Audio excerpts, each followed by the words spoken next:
이런 얘기는 어디에서 해야 할지 몰라 여기다 올려봅니다. 저는 몇 년째 미국 산림청 구조대원으로 일하고 있습니다. 구조대에서 일하는 동안 겪었던 일 중에 여러분이 관심을 가질 만한 것들이 있을 것 같습니다. 저는 실종자를 꽤 잘 찾는 편입니다. 대부분 등산로에서 벗어나거나 비탈에서 미끄러져 있다가 원래 길을 못 찾는 경우입니다. 제자리에 가만히 있어라 행동 수칙을 들어본 적이 있었기 때문에 멀리 가진 않습니다.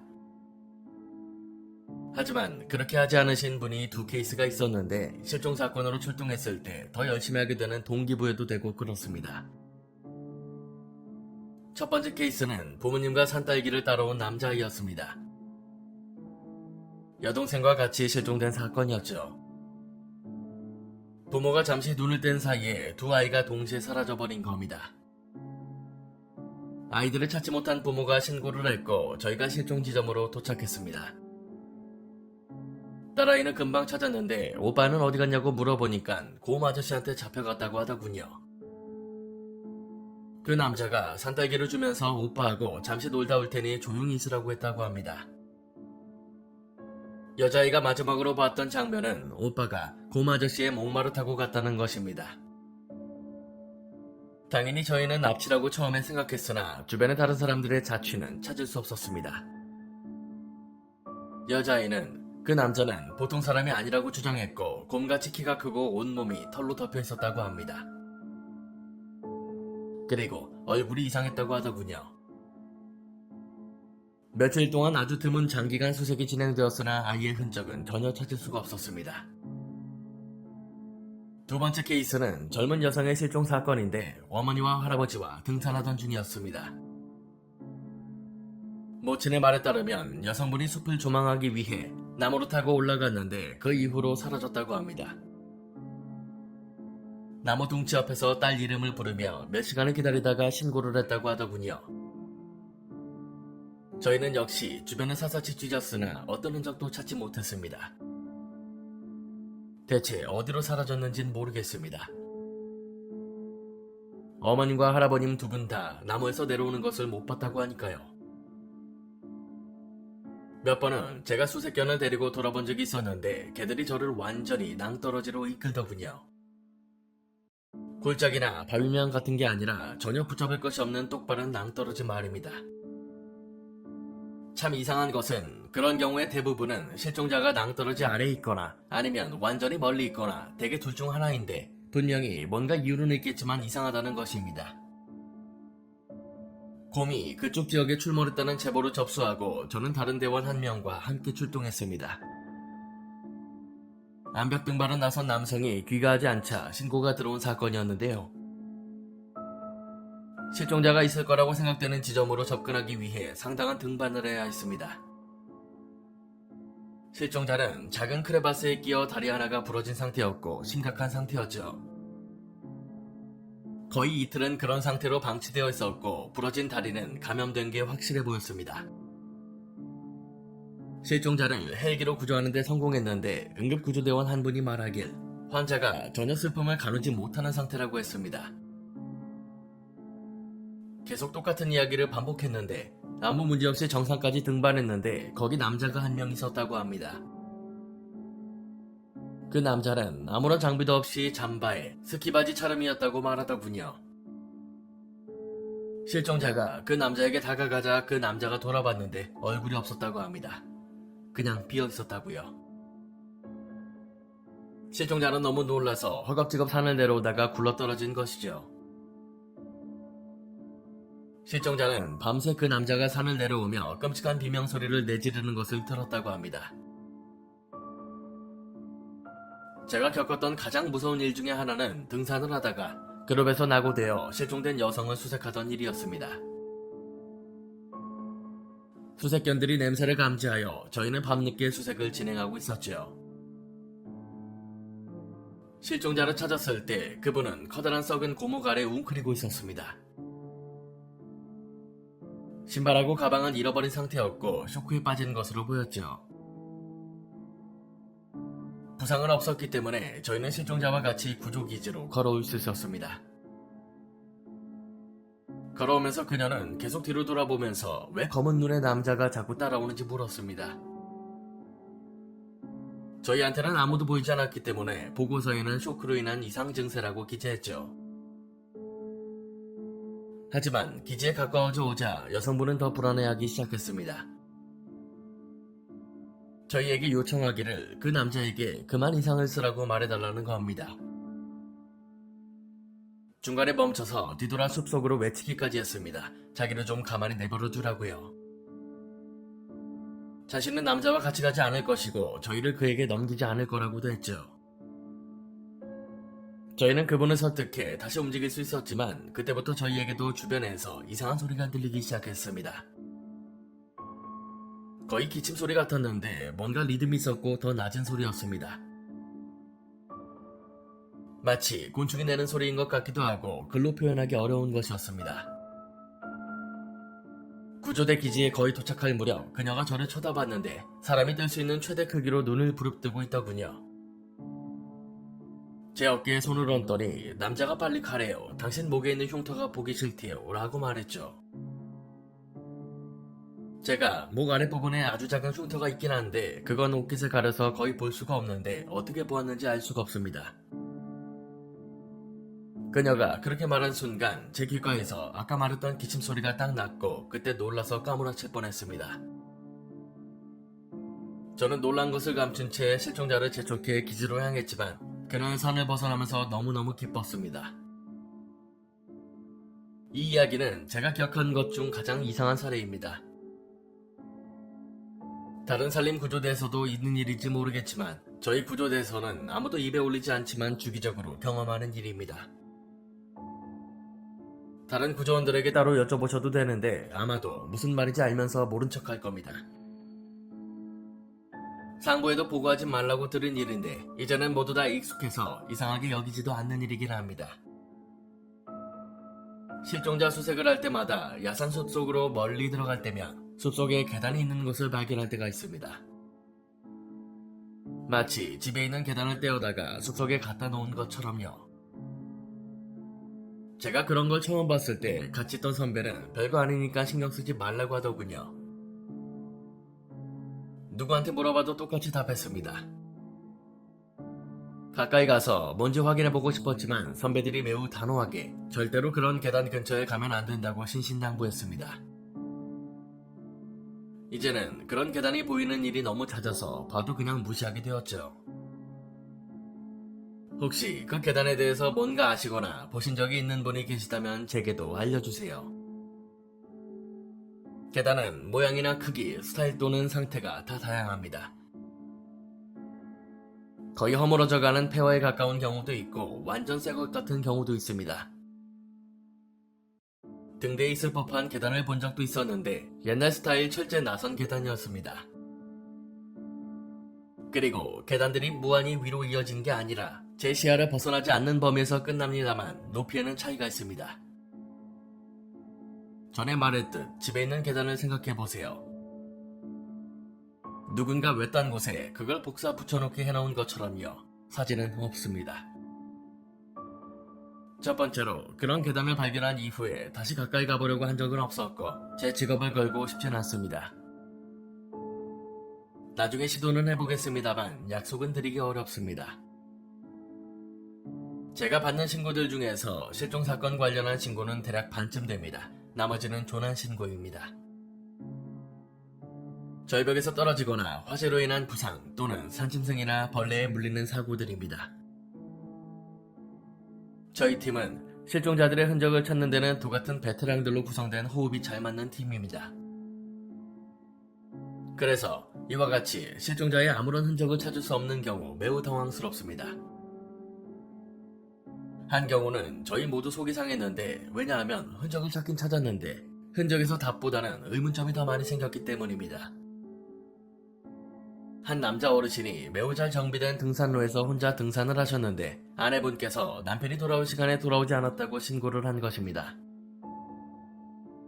듣자 하니 어르신은 발작에 대한 과거 병력이 있었고 아내분은 남편분이 약을 챙겨가지 않아서 등산 도중 발작이 일어난 거라고 걱정하고 있었죠. 여러분과 같이 저도 왜 그분이 혼자서 등산을 하겠다고 하셨는지, 아내분이 왜 막지 않았는지 의문입니다. 물어보는 것이 예의에도 어긋나고 의미도 없었기 때문에 물어보진 않았습니다. 실종자가 발생했고 그걸 찾는 게 제 직업이니까요. 표준 수색 대응으로 출발했습니다. 우리 대원들이 실종자가 등산로를 벗어났다는 흔적을 찾는 데는 오래 걸리지 않았습니다. 최대한 넓은 범위를 커버하기 위해 조를 나누어 부채꼴 모양으로 흩어져 찾기 시작했습니다.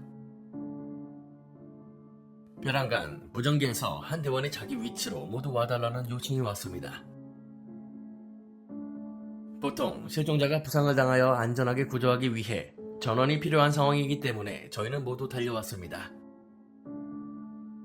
저희가 다 모였을 때 무전을 보낸 대원은 한 나무 둥치 옆에 가만히 서서 양손을 머리 양쪽에 대고 있었습니다. 그 친구에게 무슨 일이냐고 묻자 그는 그 나무의 가지들을 위로 가리켰습니다. 저는 제 눈에 보이는 것을 믿을 수가 없었는데 지면에서 10m 이상 높이의 가지에 지팡이가 매달려 있었기 때문입니다.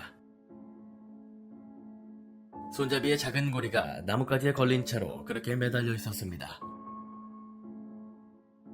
그 어르신이 지팡이를 그렇게 높이 던져 올렸을 리 만무했고 어르신이 근처에 있다는 어떤 흔적도 발견할 수가 없었습니다.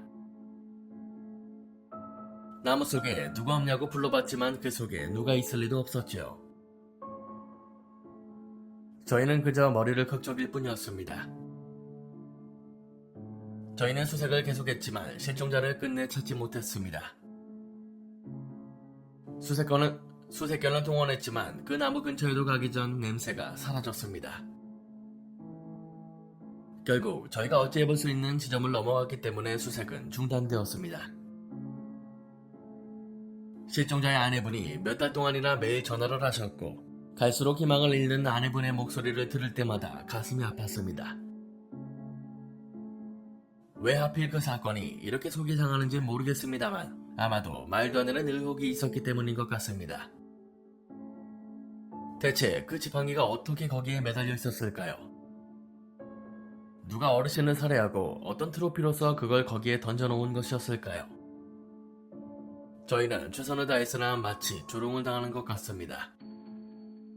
요즘도 저희끼리 그 사건에 대해 이야기하곤 합니다. 가장 마음이 아픈 것은 어린이가 실종되는 사건들입니다. 어떤 상황에서 실종이 되든 쉽게 받아들이기가 힘듭니다. 그리고 언제나 시신으로 발견될까봐 가장 두렵습니다. 흔하진 않지만 가끔 있는 일입니다. 작은 호수가 있는 공원에 어머니와 새 아이가 소풍을 왔습니다. 아이들은 각각 6살, 5살, 3살 정도였습니다. 어머님은 아이들을 매우 가까이서 지켜보았고 그녀의 주장에 따르면 절대 눈을 떼지 않았다고 합니다. 근처에 다른 사람은 아무도 보지 못했다고 했고 중요한 정보지요.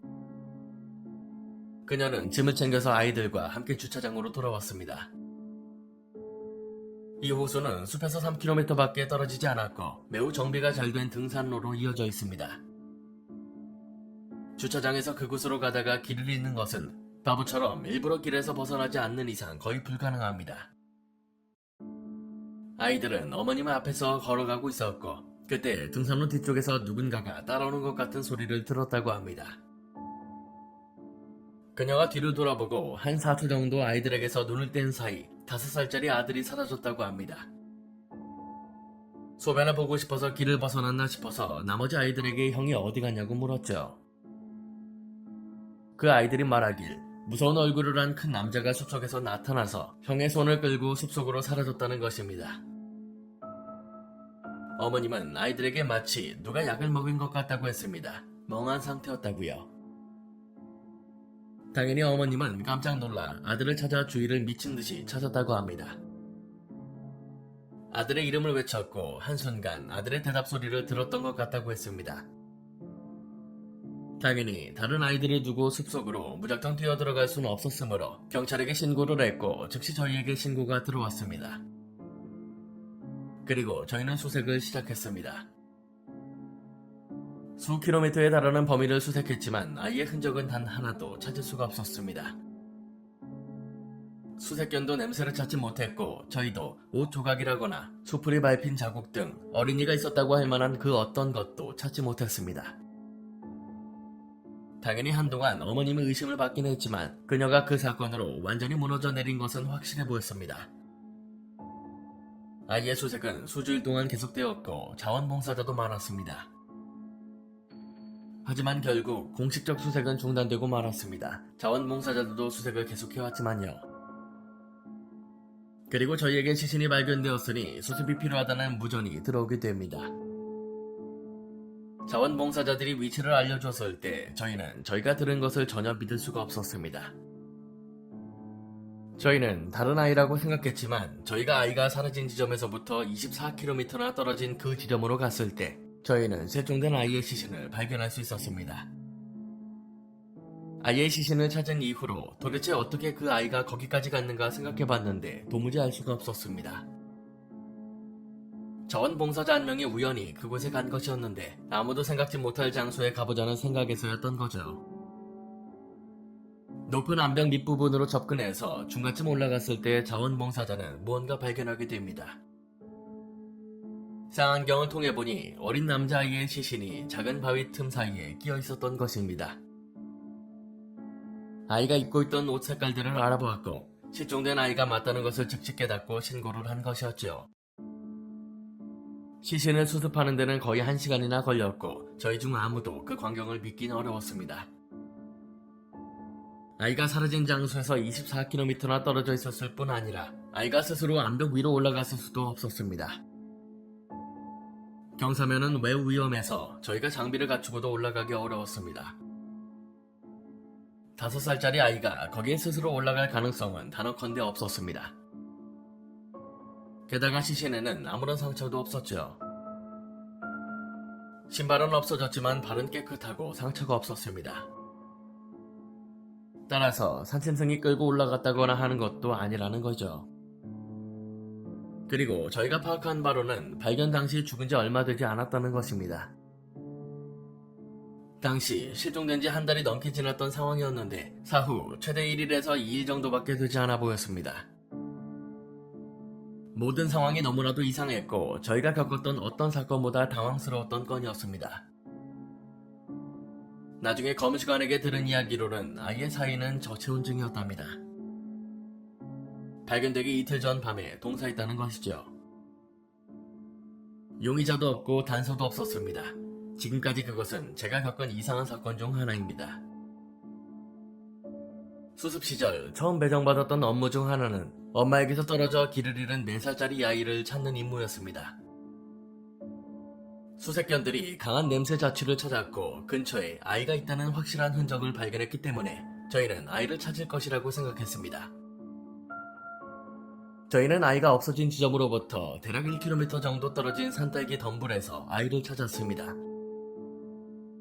아이는 본인이 그렇게 멀리 갔는지도 인지하지 못하고 있더군요. 대원 한 명이 아이를 데리고 갔고 저는 아이들과 이야기한다거나 잘 다루지 못하기 때문에 다행이라고 생각했습니다. 선임은 저와 복귀하면서 실종자들이 잘 발견되는 지점 한 곳을 알려주기 위해 돌아서 왔습니다. 그곳은 등산로 근처에 자연적으로 움푹 파인 장소였는데 실종자들은 보통 쉬운 내리막으로 이동한다는 것이었죠. 저희는 몇 킬로쯤 떨어진 그곳으로 1시간 정도 걸려 이동했습니다. 그쪽으로 가면서 선임은 예전에 실종자를 발견했던 지점들을 가리켰고 저는 멀리 무언가가 보였습니다. 도착한 곳은 중앙 주차장에서 13km 떨어져 있었고 더 이상 멀리 가고 싶지 않았을 때 뒷길을 이용할 수 있었죠. 하지만 그곳은 개발 제한 구역이라서 광고판이라거나 숙박시설이 전혀 없는 곳이었습니다. 보이는 것이라고는 화재 감시용 망로라거나 노숙자들이 단속을 피해 지은 움막이 대부분이었죠. 그런데 제게 보였던 그것은 무엇이었는지 몰라도 테두리가 곧은 직선이었습니다. 자연 속에서 쉽게 알아차리는 것이 있다면 자연물 중 곧은 직선은 거의 없다는 것이죠. 선임께 그것을 말씀드렸는데 묵묵부단이었습니다. 아무 말도 하지 않으니 저는 궁금해져서 그쪽으로 가봤습니다. 대략 6m 정도 거리까지 가까이 갔을 때 뒷목에 모든 털이 곤두서는 느낌이었습니다.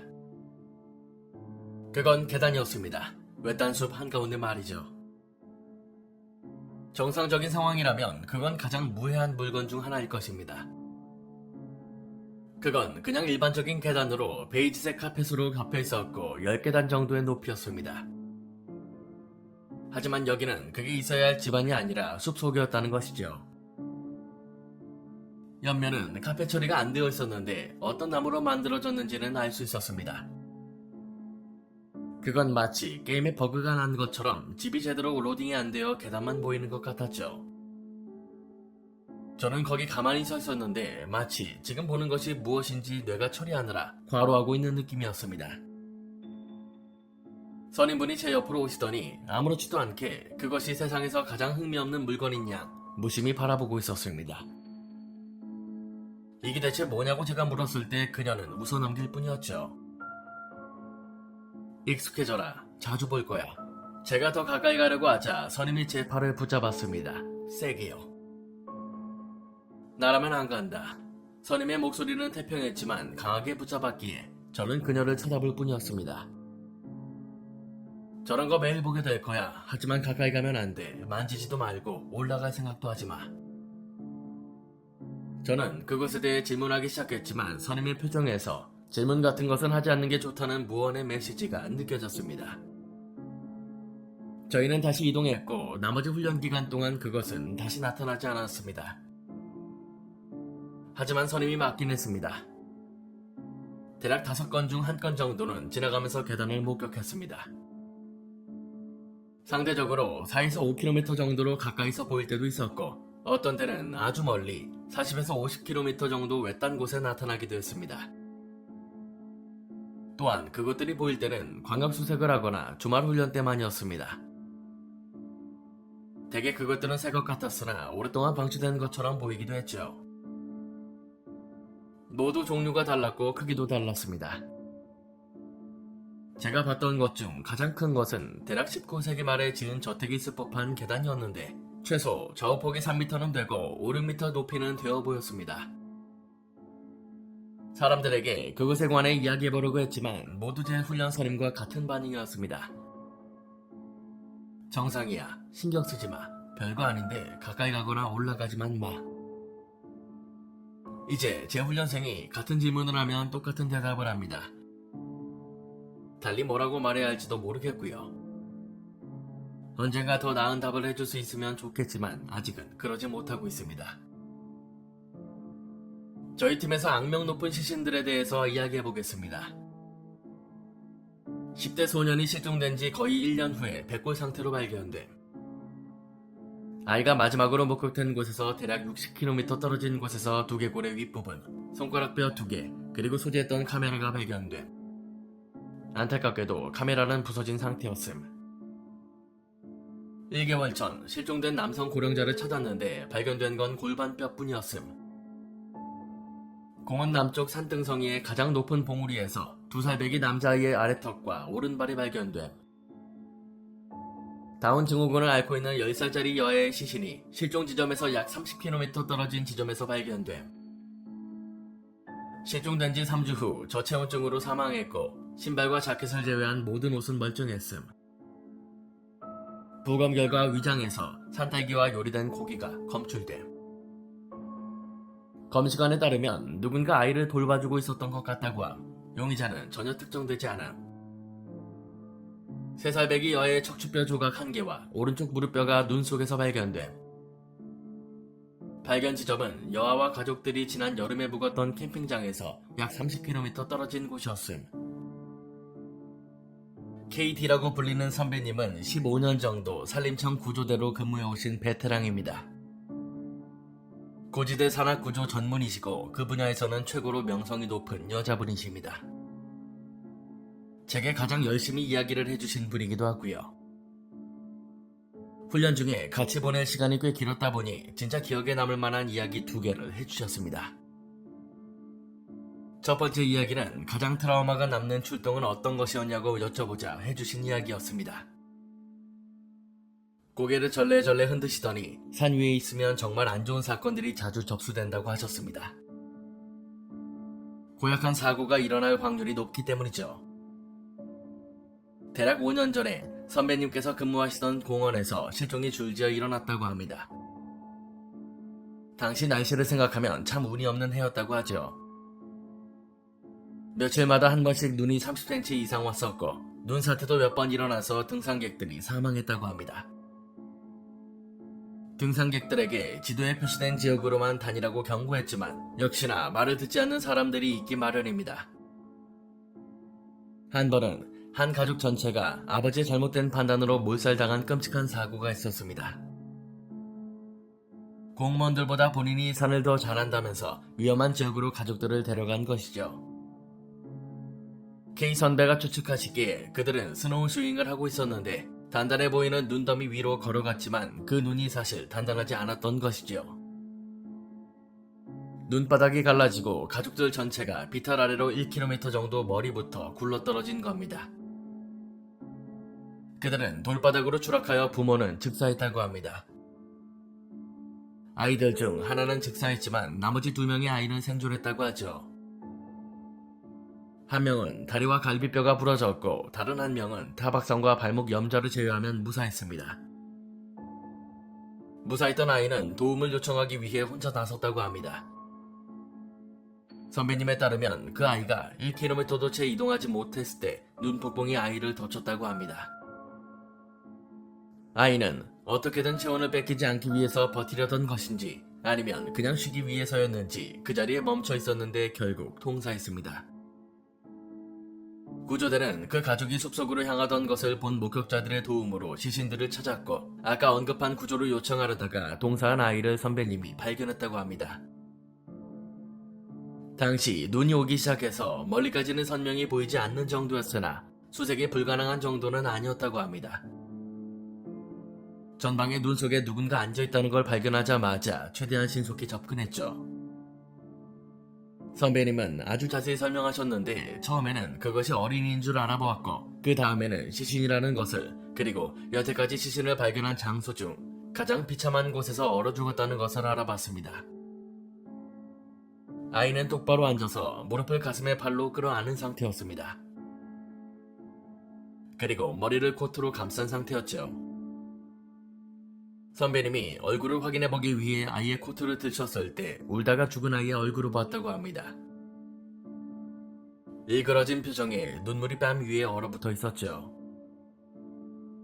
이 아이는 저체온증에 빠져가면서 겁에 질려 있었다는 사실이 고통스럽게 와닿았고 한 명의 엄마로서 가슴이 찢어지는 듯 했다고 합니다. 선배는 그 가족의 아버지가 지옥에서 불타고 있기를 바란다고 몇 번이나 말했습니다. 기억에 남는 다른 이야기는 선배가 신입시절 있었던 일입니다. 숙련된 등반가 한 명이 전날 귀가하지 않았다는 신고를 받았다고 합니다. 등반가의 아내분은 남편이 절대 늦게 귀가하는 일이 없었기 때문에 뭔가 잘못되었다고 굳게 믿었다고 합니다.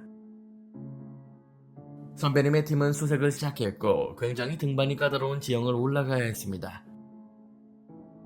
상대적으로 평평한 지점에 도달했을 때 선배는 눈 위에 핏자국을 보았습니다. 핏자국을 따라가니 살점들이 보이기 시작했죠. 몸의 어떤 부분에서 떨어져 나온 것인지는 알 수 없지만 따라갈수록 더 많은 살점들이 눈밭 위에 있었습니다. 절벽면 아래의 은신처 같은 공간까지 피 묻은 살점의 자취를 따라갔을 때 실종자를 발견했습니다. 그렇게 많은 피는 생전 처음 봤다고 하죠. 실종자는 한쪽 팔을 앞으로 뻗은 채 엎드려 있었습니다. 마치 기어가다가 죽은 것처럼요. 가까이서 관찰해보니 실종자는 내장이 일부 드러난 상태였고 눈밭에 살점 조각이 떨어져 나온 곳임을 알 수 있었습니다. 실종자는 엉덩이에 얼음 깨는 송곳을 차고 있었는데 그 송곳은 피투성이었죠. 무슨 일이 일어난 것인지 정확히 알 길은 없었지만 선배님은 이렇게 추측했습니다. 실종자는 다음 지점으로 등반하려던 도중 빈벽 등반용 도끼를 이용해 올라가려고 하다가 아마도 얼음이 느슨한 곳을 찍고 추락한 것 같다. 떨어지다가 아니면 땅에 부딪힐 때 도끼에 찔려서 복부에 심한 부상을 당했다. 땅에 살점이 떨어져 나간 것을 견디며 혼자 기어가다가 절벽 아래에서 사망한 것 같다. 선배님은 잔인한 것을 잘 못 보는 편은 아니시지만 제 생각에 선배님의 동료들 중 사망자를 돌려 눕혔을 때 내장이 상당히 많이 흘러나온 것을 보고 토한 사람도 몇 있었을 겁니다. 다음으로 썰을 풀어준 분은 EW라는 분인데 예전에 여기서 교관으로 계시다가 지금은 응급구조사로 일하고 계십니다. 요즘도 실종자 수색이나 구조권에 도와주러 오십니다만 풀타임으로 일하시진 않습니다. 그분의 특기는 미아 찾기인데요. 아이가 어디로 사라졌는가 찾는 데는 남다른 촉이 있는 것 같습니다. 하루는 같이 저녁을 먹었는데 서로 이야기를 주고받게 되었습니다. 대부분은 잡담이었지만 이상한 사건 경험에 대해 이야기하기 시작하면서 제가 그 계단에 올라가 봤던 친구 이야기를 꺼냈습니다. 선배님은 말수가 적어지시더니 혹시 몇 년 전 선배님께서 계시는 공원에서 실종된 어린 남자아이 사건에 대해서 들어봤냐고 물으셨습니다. 저는 아니라고 했고 이 이야기를 들려주셨죠. 선배님과 동료들은 이 11살짜리 남자아이를 찾으러 다니고 있었습니다. 이름은 조이였고 강가에서 없어졌다고 했죠. 당연히 첫 번째 추측은 물에 빠져서 익사한 것이었지만 수색견을 데려오자 오히려 강의 정반대 방향에 있는 빽빽한 숲 쪽으로 대원들을 인도했습니다. 실종자를 수색할 때는 격자 모양으로 구획을 나누어서 각 박스를 하나씩 매우 샅샅이 수색합니다. 선배님의 팀은 굉장히 이상한 패턴이 나타나고 있음을 직감했죠. 수색견들이 박스를 하나씩 건너뛰면서 냄새를 찾아내고 있었고 냄새를 찾았다가 바로 옆 박스로 넘어가면 냄새를 잃어버리고 있었습니다. 마치 체스판에서 검은색 칸에만 냄새가 있고 흰색 칸에서만 냄새가 없는 거예요. 움직이면서 중간에 냄새를 전혀 남기지 않고 건너뛰는 것은 불가능하잖아요. 당연히 말도 안 되는 일이었습니다. 선배님과 동료는 격자의 새로운 박스로 진입했는데 그때 선배님은 50m 떨어진 곳에 계단이 있는 것을 발견하게 됩니다. 동료에게 먼저 확인해보러 가자고 했으나 동료분은 완강히 거부했다고 합니다. 선배님께 말하길 계단은 절대로 가까이 가지 않기로 했고 일상적으로 보이지만 절대 정상인 척하지 않을 거라고 말했다고 합니다. 동료분은 선배님이 계단을 확인해보는 동안 보이는 곳에서 기다리겠다고 했습니다. 선배님은 짜증이 났지만 의지가 확고해 보여 더 밀어붙이진 못했죠. 내가 계단으로 걸어갔지. 작은 계단이었는데 지하실 내려가는 계단처럼 생겼더라고. 그 계단에 대한 확신은 없었지만 그래서 딱히 무섭다거나 하진 않았어. 아마도 다른 사람들과 마찬가지로 나도 그것에 대해 깊이 생각해보려고 하지 않은 편이거든. 어쨌든 계단으로 갔을 때 가장 아래 계단 참에 뭔가가 웅크린 채 있더라고. 가슴이 철렁했어. 그 아이가 없어진 지 아직 몇 시간이 안 지났기 때문에 우리는 생존한 상태로 아이를 발견했다고 확신했어. 하지만 난 보자마자 알 수 있었지. 그 아이는 죽어 있었어. 계단에서 몸을 돌돌 웅크리고 배를 움켜쥐고 있었어. 죽는 순간 엄청난 고통에 몸부림친 것처럼 보였는데 입술과 턱에 조금 묻은 걸 제외하면 피는 없었어. 무전으로 아이를 찾았다고 알렸고 시신을 지휘소로 수습해왔지. 불쌍한 가족분들은 억장이 무너졌어. 부모는 아이가 잠깐 없어진 사이에 어떻게 죽을 수 있는지 이해하지를 못했어. 게다가 우리도 사인을 모르는 상태였지. 아이가 뭔가 독 있는 걸 먹은 것 같았어. 배를 움켜쥐고 있었으니까. 하지만 함부로 추측하고 싶진 않았지. 아들이 죽었다는 것도 충분히 받아들이기 힘든데 뭔 멍청한 구조된 놈이 왜 죽었는지 추측하고 앉아있으면 되겠나. 그들은 아이를 데려갔고 나는 그 생각을 최대한 안 하려고 하면서 퇴근했어. 아이들 시신을 발견하는 거 정말 싫다. 내가 이 직업을 좋아했지만 그만둔 이유 중 하나야. 검치소에서 사인을 항상 알려주는 건 아니야. 사실 우리가 꼭 알 필요는 없겠지. 가끔 범죄의 가능성이 있을 경우 거지 같은 법적 의무 때문에 알려주지도 않아. 근데 내가 보안관소에 친구가 하나 있거든. 그 친구가 재밌는 정보로 넘겨줄 때가 많거든. 이 건에 대해서는 한 2주 정도가 지나서 이 친구한테서 전화가 왔어. 그 아이 기억하고 있냐고 묻길래 당연히 그렇다고 했지. 그랬더니 진짜 이상한 일이 벌어지고 있다고 하는 거야. 야, 이건 미친 소리처럼 들리겠지만 검시관이 사인을 전혀 알아내지 못했다고 하더라. 이런 건 생전 본 적이 없대. 검시관이 부검을 위해 아이 시신을 열었는데 전혀 믿을 수 없는 광경이었다고 하더군. 아이의 내장이 마치 스위스 치즈처럼 들어있었대. 500원짜리 동전만한 구멍들이 모든 내장이 깨끗이 뚫려 있었대. 심장하고 폐만 빼고.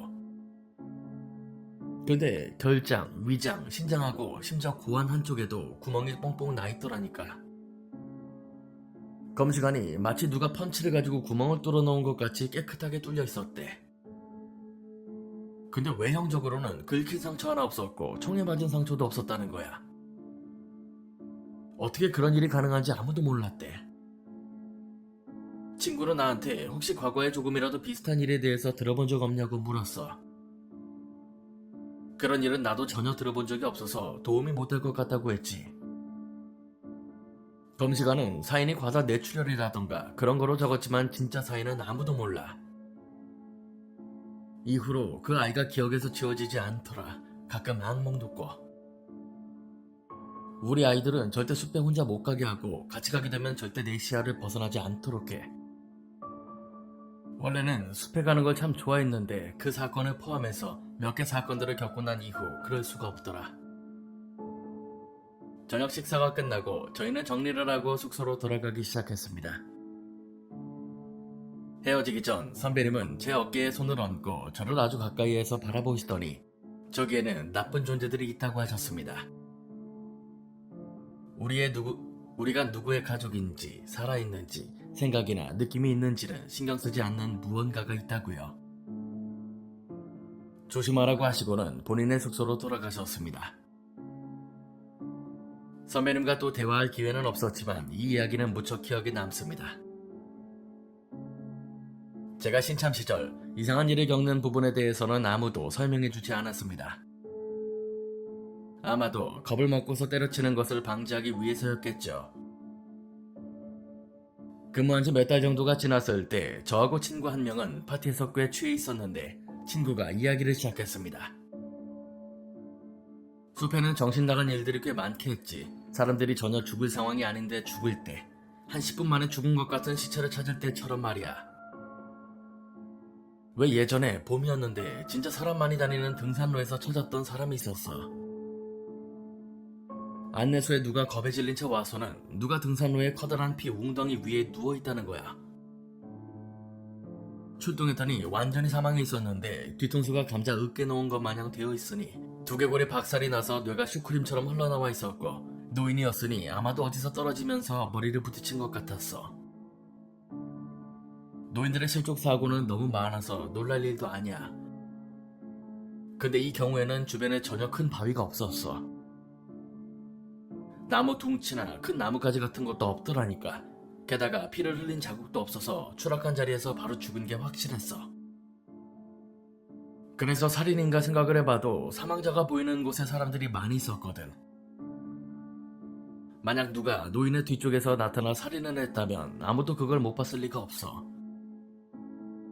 그리고 누가 봤다고 하더라도 주변에 핏자국이 낭자해야겠지. 근데 현장에 있던 모두가 아무리 봐도 추락하면서 머리를 바위에 부딪힌 걸로밖에 안 보였대. 대체 뭐에 머리를 부딪혔던 걸까? 그리고 5년 전에 내가 주 북부에서 다른 공원에서 일할 때 발견했던 여자 실종자 이야기도 해줄게. 큰 향나무 숲 한가운데서 발견됐는데 나무 둥치를 껴안고 있는 것처럼 웅크리고 있더라고.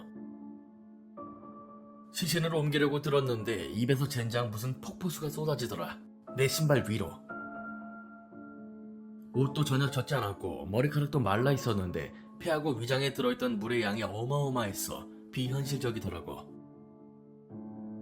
검시 보고서 사망 원인은 익살하더라. 폐가 물로 꽉 차 있었거든. 거기는 사막 고지대 한가운데고 수킬로미터 안에 물 웅덩이라고는 전혀 없어. 흙탕물 같은 것도 없다니까. 다른 사람이 있었다는 흔적도 없고. 물론 살해되었을 가능성도 있지. 근데 왜 그렇게까지 하는 거지? 그냥 칼로 찌르면 안 되나? 모르겠다. 참 이상한 일이야. 그 이야기를 듣고 물론 조금 놀랐습니다. 하지만 술 취해 있었기 때문에 그냥 우연의 일치라고 웃어 넘겼던 것 같습니다. 과장된 부분도 있으리라 생각했고요. 옛말에 어디인가 그런 괴담들이 있다고 하죠. 분명 싫어할 거라고 생각하지만 아시다시피 저는 항상 이런 것들을 가볍게 생각하려고 합니다. 여기서는 그래야만 해요. 병원에서 일하는 것하고 비슷할 것 같아요. 사람들이 여기서 얼마나 많이 죽었는지 귀신이든 뭐든 천지일 텐데 이런 걸 하루 종일 생각한다면 좋을 게 없겠죠. 일하기 힘들어질 뿐이에요. 많은 동료들이 그렇게 생각하고 그래서 모든 게 정상인 듯이 생각하려고 노력합니다. 한번 신경 쓰기 시작하면 멈출 수 있는 방법도 없고 그것 때문에 그만둔 사람이 많죠. 저희 국립공원은 특히 회전율이 높은데 훈련생들이 겁을 먹고서 잊어버리지를 못하기 때문입니다. 마음속에만 담아두고 뚜껑을 닫아버려야 하는데 말이죠. 제가 하고 있는 일과 관련해 할 수 있는 이야기는 여기까지일 것 같습니다.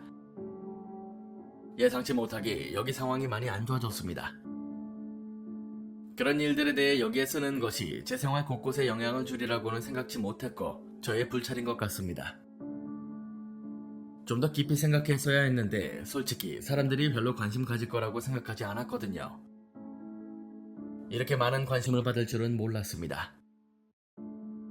계단에 대한 질문이 많은데요. 매일 보는 것은 아니지만 그것이 나타날 때에 대해서는 어떻게 설명해야 할지는 모르겠습니다. 누군가 계단에 대해 말하고 다닌다는 것을 제 상사들도 아는데요. 그분들이 알면 더 높은 분들도 알겠죠. 그리고 당연히 그분들이 그걸 마음에 들어하지 않고요. 앞으로 누구한테도 그것에 대해 한마디도 하지 말라고 공식적인 경고를 받았고 이 글이 마지막인 이유 중 하나이기도 합니다. 이것 때문에 직장을 잃고 싶진 않아요. 그것들에 대해 털어놓는 것도 매우 좋았지만 제 직업도 너무 좋고 그곳에는 제가 필요합니다. 숲속에 그것들이 있다고 직접 말할 순 없지만 그것들을 발견했을 때 사람들을 더 안전한 곳으로 안내할 수 있으니까요. 제가 올린 이야기들이 워낙 관심을 받다 보니 다른 이야기들도 들을 기회가 있었습니다. 너무 많이 들어서 기억도 다 안 나는데 기억에 남는 것들은 제일 잊어버리고 싶은 것들이네요. 여기서 도는 이야기 중 하나는 주 북부에서 실종된 한 젊은 여성에 대한 이야기입니다. 처음에는 모두 가출이라고 생각했어요. 집안 환경도 그다지 좋지 않아서 집을 나왔다고 해도 이상할 게 없었거든요. 하지만 그녀가 사라지기 전에 국립공원 내에서 그녀를 봤다는 목격자들이 나타나면서 혹시나 어디 으슥한 등산로에서 자살이라도 한 것이 아닌가 하여 수색대가 출동하게 되었습니다. 시간이 좀 걸려서 그녀를 찾았습니다. 온전히 찾은 것은 아니었지만요. 혀 반쪽과 아래턱의 4분의 1, 제가 듣기로는 깔끔하게 잘려 있었다고 합니다. 그녀의 나머지 부분은 발견되지 못했습니다. 이것뿐만 아니라 어린이에 대한 이야기도 너무 많았습니다. 실종되었다가 동굴 속에서 말도 안 되게 좁은 틈 사이에 끼어있는 상태로 나타난 아이가 너무나도 많아요. 제가 이 일을 하면서 절대 이해하지 못할 존재들이 너무나도 많고 지난 몇 달간 들었던 일들을 서로 연관짓고 이해하는 데만 몇 년이 걸릴 것입니다. 제가 잘릴 위험이 없다고 생각될 때 다시 돌아오겠습니다. 제 이야기를 재밌게 읽어주셔서 감사합니다. 혹시 산에 가시게 된다면 안전이 최고라고 말씀드리고 싶습니다. 물, 식량, 생존 도구를 챙기세요. 주변에 여러분이 어디로 가시는지 언제 돌아올 예정인지 알려주세요. 그리고 확신이 있으신 게 아니라면 지도에 없는 길로는 가지 마십시오. 그리고 무엇보다도 그것들은 만져서도 보아서도 올라가서도 안 됩니다.